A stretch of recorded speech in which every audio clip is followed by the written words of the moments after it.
September 9th, 1985 was the day I came in the Navy. And I did that. I wasn't going to go in, actually. I was going to stay home because now my brother's deceased. I'm the only child. And my father pretty much sat me down and said, you go in, you do a good job for your brother, do a good job for you, make something out of your life. Attention on deck. At ease. It's a proactive stance that I'm trying to instill in the command, where we know what our sailors are doing on the weekends. We know that they have good plans. It's okay to drink. It's okay to have a good time.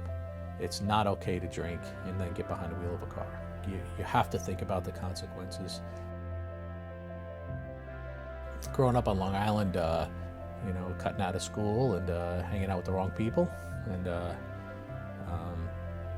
that turned into bad grades in school, barely passing high school, and which didn't leave me with much options. Although my father said, if you want to go to college, he'll pay for it. He said, I'll pay for it, no problem, if you want to go. And I said, no, I don't think I'm cut out for college, which prompted me to join up for the military. I joined the Navy, and I'm dating myself now, but I joined the Navy in the delayed entry program in November of 1984. My brother joined under me as a recruit in December of 1984. He had a motorcycle accident before he went in the Navy, like several months before, and because of his motorcycle accident, he couldn't do push-ups. He had wrist problems, his arm, whatever. So he went into boot camp, couldn't do the required physical fitness. So he's back home by May. And then he joined up, he signed up for school, and between the time he was supposed to go to school, starting in September of that year, 1985, and the time he got back from the Navy in May, he wound up getting a car accident and passing away. So in it was June 23rd, 1985 is when it happened. He was about 5 in the morning. He just got finished eating at a all-night diner with his friends, and he, instead of going around the corner to my father's house and sleeping for the night, he decided to take the 20-minute drive to my house. So he had been, before the diner, they were out drinking. They were out at bars doing some, drinking something. But also, it was 5 in the morning, and he had been up the last day, and that night, partying or doing whatever he was doing, and that's why he, fell asleep. I'm sure the combination of all those things. Right. And when he drove off the road, he hit a tree straight on, and they determined that he was going about 100 miles an hour, or over 100 miles an hour when he hit. So the whole car imploded into him, and that's how he died. So fast forward to 2011, I had an 18-year-old son and a 16-year-old son. One night, my son, my older son, Anthony, who's named after my brother, Tony, him and his buddy his buddy had just gotten his driver's license like 4 days before. So they're out that weekend partying, drinking, and smoking marijuana, and they go out for a joyride about 1, 2 in the morning.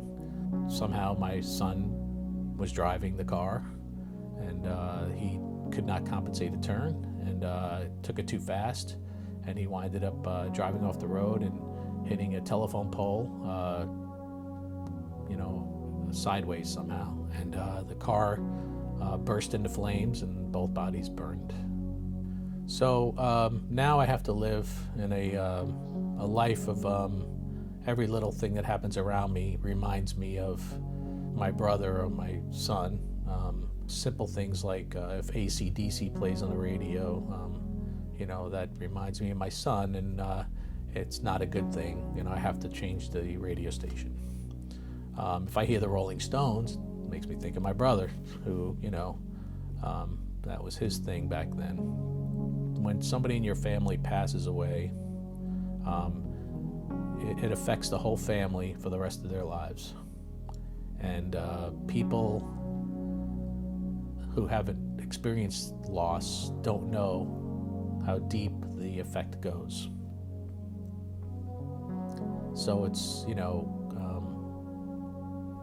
but it's, I don't even know how to explain it. I don't know how to explain it. It affects you for the rest of your life.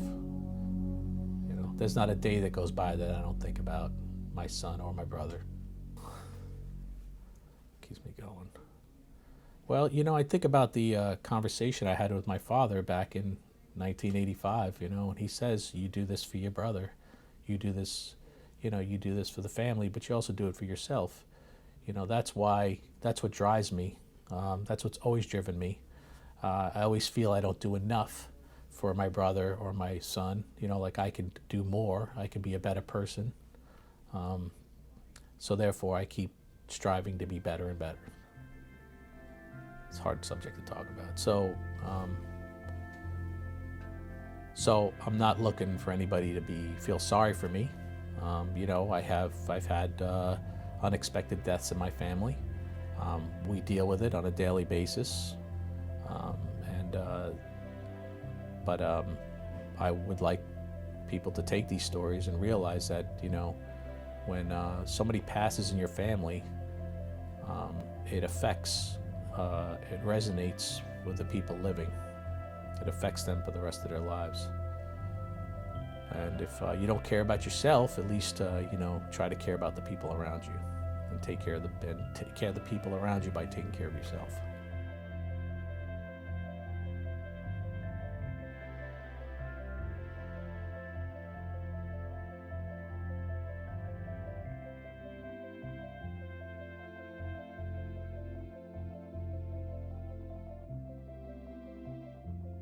So my guidance for officers and sailors in this command is to make sure that we be proactive, make sure people have a plan before they go out at night, make sure that we're taking care of each other.